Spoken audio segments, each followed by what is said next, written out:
Seguimos adelante en Tele Buen Día recibiendo con muchísimo gusto al señor historiador, politólogo Gerardo Caetano. Buen día, Gerardo, ¿cómo estás? Un gusto, un gran gusto estar aquí.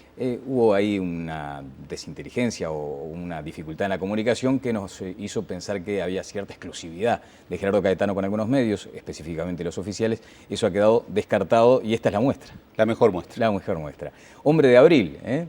¿El 30 de abril es tu cumpleaños? Exactamente. Ajá, porque hoy he escuchado algo como que tenía referencia con el día de hoy, ¿no? Pero es el 30 de abril. Ayer estaba mirando un trabajo de Tomás de Matos, El hombre de marzo, ¿no? Sobre José Pedro Varela, y decía que Varela había abarcado mucho más que la reforma educativa. Era un hombre con una mirada política muy interesante, ¿no? Qué importante sería esa visión hoy. Por supuesto. Tuve el gusto y el honor de ser uno de los presentadores del segundo tomo del Hombre de Marzo, esta obra realmente impresionante de Tomás de Matos. Y allí se muestra, bueno, a un José Pedro Varela que va mucho más allá de la educación. Curiosa señal que Pibel Devoto, de quien fui alumno durante varios años, siempre destacaba.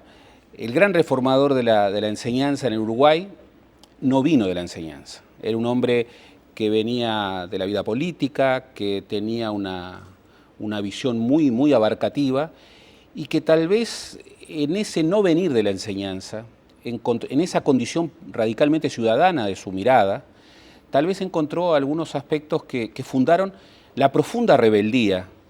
Él fue un transgresor, y eso está muy bien en el libro de Tomás de Matos, que le permitió mirar la enseñanza en un momento verdaderamente fundacional con una mirada muy larga, claro, que aún hoy asombra. Bueno, ese es el punto, ¿no? Aún hoy nos asombra.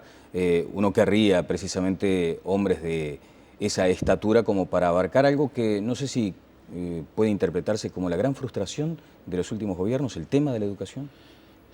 Por supuesto que sí. Es el tema más importante del país, por lejos. Es el tema más importante de las sociedades contemporáneas. Estamos viviendo la sociedad de la información, una sociedad de la revolución científico-técnica, en donde la educación, que ha sido históricamente un gran factor de integración, puede convertirse, y de hecho se está convirtiendo, en un gran factor de desintegración, de desigualdad. Hoy quien está más educado tiene mayor capacidad para incorporar nueva educación, mientras que quien está menos educado está con bloqueos importantísimos para incorporar esta revolución permanente que tiene que ver con la información. Esto es decisivo para un país como Uruguay, que construyó un mito muy positivo, el hecho de que Uruguay era hijo de la educación. Este mito sobrevive entre nosotros y hay mitos muy positivos, pero es el tema más importante y es el tema más bloqueado. ¿Y dónde se bloquea? Y se bloquea en particular. Obviamente que todo problema tiene muchos factores causales, pero hay un tema que para mí es crucial. Tenemos 6 administraciones en curso posteriores al periodo dictatorial. El periodo dictatorial, como en muchos aspectos, dejó un balance terriblemente negativo en el sistema educativo. Pero estas 6 administraciones, con desarrollos distintos, con propuestas distintas, no han terminado de construir un sistema educativo a la altura de estos tiempos. Entonces me parece que hay una evidencia contra la que seguimos asumiendo actitudes inconducentes. Yo creo que la premisa para enfrentar la educación, para enfrentar el desafío de la educación, es un acuerdo nacional. Y ese acuerdo nacional, que por supuesto debe incorporar a los docentes, debe incorporar a otros actores sociales, en primer lugar en este Uruguay, acuerdo nacional es acuerdo interpartidario. Es acuerdo interpartidario. Y aquella foto, Gerardo, que vimos todos, de la firma de todos los partidos hablando de un acuerdo en educación. Y bueno, la campaña preelectoral anticipada, ya desde el año pasado, le ganó al tiempo de los acuerdos. Mira, yo conozco mucho a los técnicos de todos los partidos, algunos de los cuales incluso conforman redes de comunicación permanente, de elaboración técnica, y te puedo asegurar que los técnicos de todos los partidos rápidamente pueden generar una propuesta que en un 90%, 95% es de acuerdo. Es de acuerdo. O sea, no hay falta de ideas. No hay un problema de desacuerdo ideológico. No, no, no. Hay un problema político. Hay un problema político. Falta voluntad política para construir esa premisa fundamental. La premisa de que el tema de la educación, como otros temas muy difíciles, no todos, hay temas sobre los que no puede haber unanimidad, incluso no puede haber grandes acuerdos mayoritarios. Hay temas de debate ideológico. Este tema, en función de los fracasos, como premisa necesita una base de acuerdo nacional, ser sustraído del debate político partidario cotidiano. Mujica lo intentó, incluso si tú recuerdas el discurso inaugural, él señaló que, bueno, que entendía el gobierno como crear las condiciones para gobernar. Y esto significaba, en relación a algunos temas fundamentales, grandes acuerdos entre partidos, en donde los partidos funcionaran como tornillos y tuercas. Y mencionó, en primer lugar, educación, educación, educación. Esto, en primer lugar, se debió construir desde el arranque mismo. Hubo un acuerdo multipartidario previo a la asunción, pero luego, en la designación de las autoridades, ese impulso no se terminó de consolidar, se perdió tiempo, finalmente se consiguió a comienzos del año pasado, pero rápidamente me parece que la campaña preelectoral le ganó a este tema. Bueno, esto de las campañas electorales permanentes, porque frustran este tipo de acuerdos que son vitales para la estrategia de un país futuro. Recuerdo, entre tantas publicaciones, la Agenda 2030, que tú encabezas como editor general, y allí se menciona una vez más la necesidad de lograr acuerdos en la educación. El sistema político no está a la altura entonces hoy. Y lamentablemente hasta este momento no. Y reitero, uno podría decir faltan ideas, no faltan ideas. Faltan técnicos, no faltan técnicos. Tal vez el país tiene el mejor equipo de técnicos de todos los partidos en los últimos 30 años. Lo que falta es voluntad política. La voluntad política de acordar, por ejemplo, o de entender que puede representar, digamos, una victoria del gobierno de turno para la oposición en este caso. Por ejemplo, tomemos un ejemplo. A ver. El Frente Amplio hace 25 años que no puede construir una definición programática seria, contundente en el tema de educación que incluya a todos sus sectores. ¿Por qué? Porque sí, adentro del Frente Amplio hay dificultades ideológicas muy profundas sobre este tema, aunque el 80% por lo menos o el 90% del Frente Amplio tiene un rumbo. Esto está bloqueando la capacidad del Frente Amplio de ir hacia adelante. En el Partido Nacional hay visiones diferentes. Hay visiones diferentes. Yo creo que la visión de Alianza Nacional es muy diferente a la visión del Cerno del herrerismo, que tiene otro modelo. Y en el Partido Colorado también hay visiones diferentes. Sin embargo, cruzando a los partidos, uno podría decir que el 80% del sistema político uruguayo podría concentrarse en un acuerdo básico sobre un programa común. Cuando analizamos estos temas, nos preguntamos si ya está planteado ese escenario eventual de que no existan mayorías parlamentarias. Si es difícil acordar en este tiempo, ¿no será aún más complejo llegar a tender puentes en un escenario donde no existan más mayorías? Bueno, ahí hay un gran tema, un gran tema. A partir de la última reforma constitucional, nos hemos acostumbrado a pensar de que a este país o lo gobierna el Frente Amplio con mayoría legislativa propia, o lo gobierna una coalición blanca y colorada que es una alianza entre el segundo y el tercer partido. Y eso, más temprano que tarde, es el bloqueo a las transformaciones que este país necesita. Este país de las dos mitades, y las encuestas revelan esas dos mitades, es un país que debe construir puentes, no sobre todos los temas, sobre algunos temas. El partido de gobierno había marcado antes de las elecciones temas de acuerdo nacional: educación, seguridad, medio ambiente, matriz productiva, energía. 5 temas, una revolución. Hay posibilidades de construir sobre estos 5 temas acuerdos nacionales. Pero para eso, el país de las dos mitades tiene que construir puentes, no para unanimidades, pero sí para grandes mayorías. ¿Es posible ya analizar un escenario sobre ausencia de mayoría? No podría decir es posible. Yo lo que digo es inevitable. Ah, claro.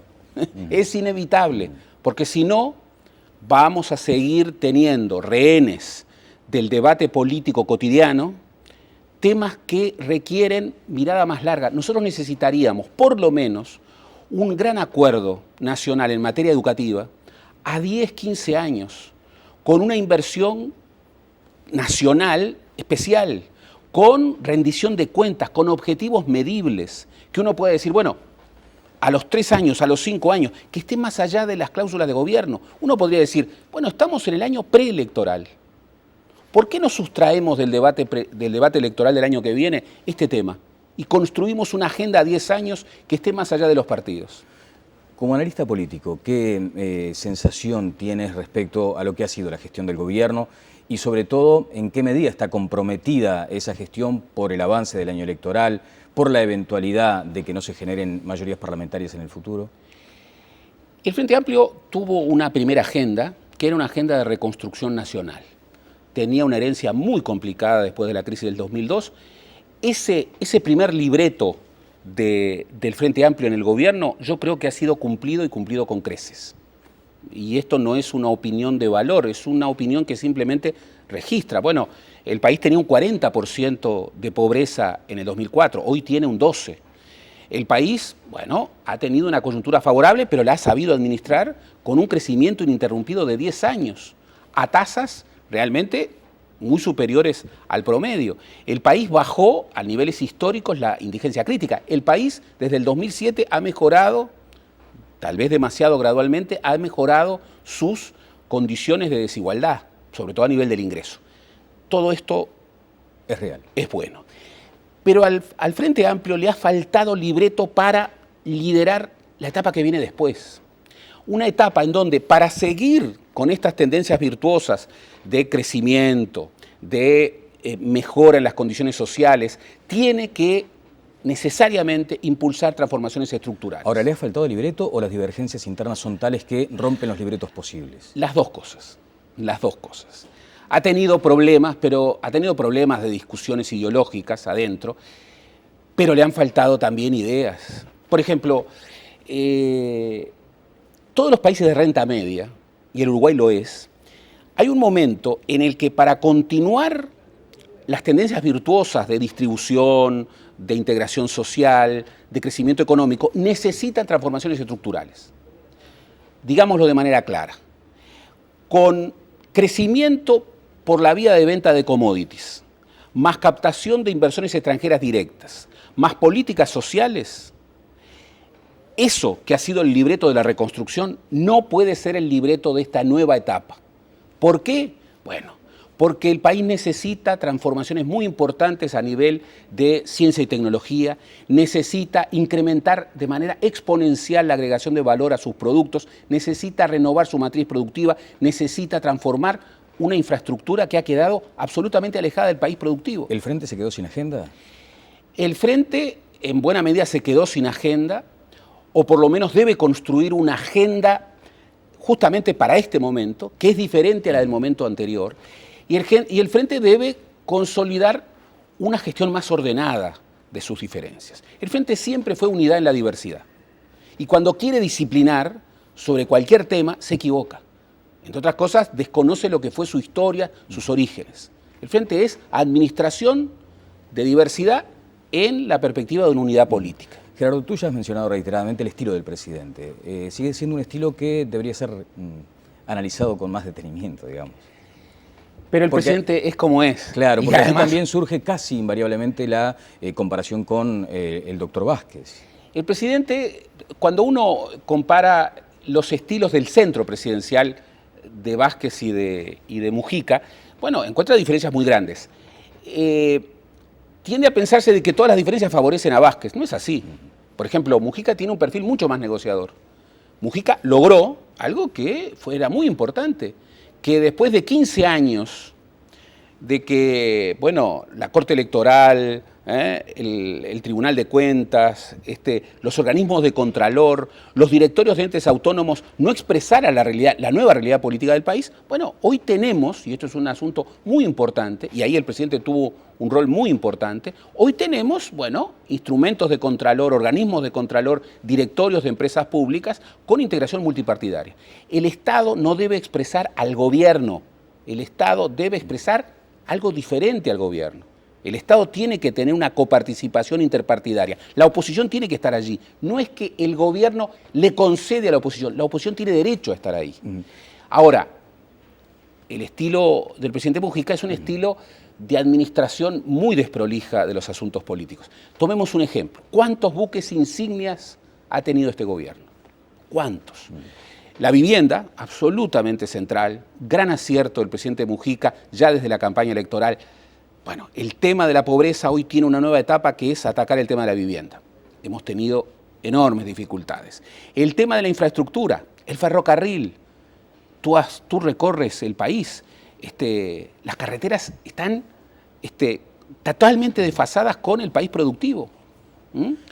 El tema de la educación, bueno, ya lo hemos visto, el acuerdo multipartidario que se quebró. Ayer, ¿es motivo de análisis, por ejemplo, esa consideración que a veces se hace en términos populares de que como te digo una cosa, te digo la otra, asociándolo a la figura del presidente, o no es tan así? ¿Esas salidas de tono son improvisadas, son producto de sus propias reacciones personales o son parte de una estrategia también? Son parte de una manera de concebir la política, que desde el ejercicio de la presidencia tiene sus problemas. Porque un presidente cuando habla está gobernando. No es lo mismo que un líder popular, no es lo mismo que un senador, ni siquiera es lo mismo que un ministro. El presidente cuando habla, gobierna. Y entonces lo que en otro lugar del sistema político, bueno, hasta puede ser un puente, hasta puede ser una manera pragmática de construir la política, esta manera de concebir la política como ensayo y error, bueno, largo una idea, si no tiene ambiente, la retiro y largo otra. O, hago una experiencia, no funcionó, la cambio totalmente. Bueno, esto no solamente genera una gran perplejidad en la oposición, en la interlocución de la oposición, sino que genera una gran perplejidad adentro del Frente Amplio. Y en ese sentido, bueno, el presidente tiene su estilo.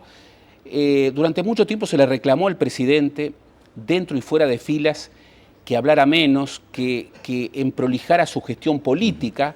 Bueno, el presidente es como es, tiene sus virtudes, tiene sus defectos, yo creo que este es un defecto, yo creo que en muchos aspectos el principal rival que tiene el gobierno del Frente Amplio es el propio Frente Amplio. Bueno, una pregunta que parece ser hasta desafortunada si la analizo un poquito, pero ¿ya está establecido el resultado electoral futuro? No, a mí me enseñaron desde chiquito, sobre todo cuando jugaba al fútbol, que a Seguro lo llevaron preso. Eso que vale para cualquier jugador de fútbol, vale muchísimo más para cualquier dirigente político. El dirigente político que cree que hay algo seguro, se equivoca profundamente. Hay una multiplicidad de condicionantes que de alguna manera marcan eso que es propio de la política, que es la inflexión. Lo que ocurre es que hay profecías autocumplidas. Si alguien cree que es seguro que pase tal cosa, esa cosa va a pasar. Y yo muchas veces lo que veo es a una oposición que tiene grandes problemas de competencia política y que de alguna manera, más allá de lo que dice, está convencida de que el 2014, a lo sumo lo que se puede lograr es que el Frente Amplio no tenga mayoría legislativa. O sea, la propia oposición ya da por perdido el partido. En el discurso dice completamente lo contrario, pero muchas veces lo que falta es convicción, y uno lo ve, la gente lo ve, la gente es muy perceptiva. Del otro lado, hay quienes están seguros, aquella frase tan infeliz, que con cualquier candidato se gana. A Seguro lo llevaron preso. Claro, en este caso no es cualquier candidato, es Tabaré Vázquez. Ya tiene resuelto regresar porque aparentemente los hechos lo señalan así, los símbolos lo señalan así. ¿Sería una crisis para el Frente Amplio que el doctor Vázquez considerara no presentarse, por ejemplo? Sin lugar a dudas. Tabaré Vázquez es el mejor candidato que tiene el Frente Amplio para pelear las elecciones, es su mejor carta electoral, es además el favorito. Eso no es seguro, es el favorito. Puede perder, pero tiene la mayor parte de las chances a su favor. ¿Pero va a ser el candidato?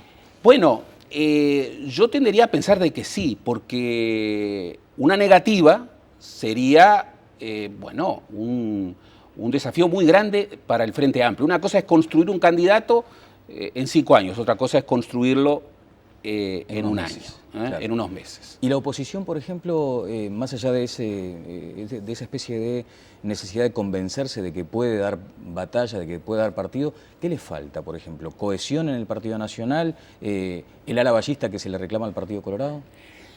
Bueno, los partidos de la oposición, yo creo que en su conjunto... El ala ballista más fuerte, ¿no? Me quiero referir a eso. Yo creo que en su conjunto los partidos tradicionales sufrieron una gran crisis de agotamiento, incluso cultural, en el año 2003-2004. No han terminado de renovarse suficientemente de esa crisis. Por supuesto de que hay fenómenos nuevos. El Partido Colorado de Pedro Bordaberry no es el mismo. Sin embargo, el Partido Colorado de Pedro Bordaberry tiene un problema, que es el éxito de Bordaberry. Bordaberry se quedó casi con todo el partido. Entonces los partidos necesitan administrar diferencias. Eso que a veces se le critica al Frente y que genera problemas, también es una virtud. El Frente tiene diversidad. Al Partido Colorado le falta vallismo. Y Pedro Bordaberry, a pesar de que tiene vallistas dentro de su grupo, necesita un ala ballista que no aparece. No aparece. No es Amorín, por ejemplo, esa ala ballista necesaria. Bueno, hasta ahora no hay evidencias de que lo sea. Estoy pensando en un ala ballista que pueda competir la primacía del partido. Hasta ahora... Parece bastante difícil. Muy difícil. Y en el Partido Nacional hay más competencia,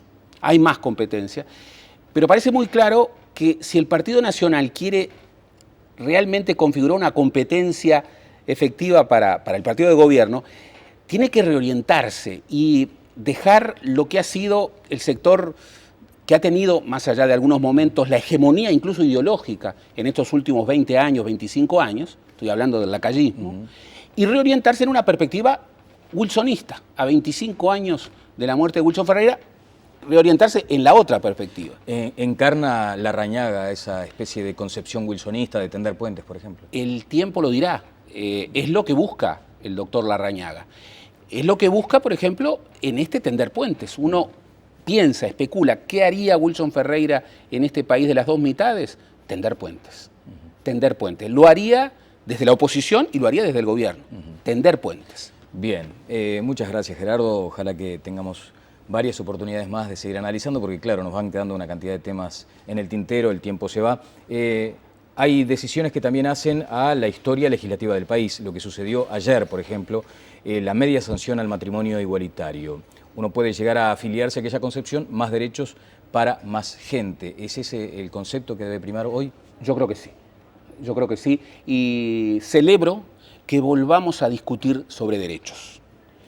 En el mundo se habla de una agenda postmaterialista, de una agenda de nuevos derechos. El país que supo estar a la vanguardia de la agenda de discusión de derechos, durante mucho tiempo se olvidó de discutir derechos. Y en ese sentido quedó rezagado en el mundo. Está rezagado, está rezagado. Entonces, bueno, más allá de las discusiones legítimas, porque muchos de estos temas refieren a convicciones hasta, no solo ideológicas, sino a convicciones morales. Más allá de eso, celebro que se discutan nuevos derechos y, por supuesto, en esto es una opinión ciudadana, estoy del lado de más derechos para más gente. Bien, muchas gracias. Gracias a ti. El historiador y politólogo Gerardo Caetano estuvo con nosotros. Vamos a ir a una breve pausa y seguimos adelante aquí en Telebuendía.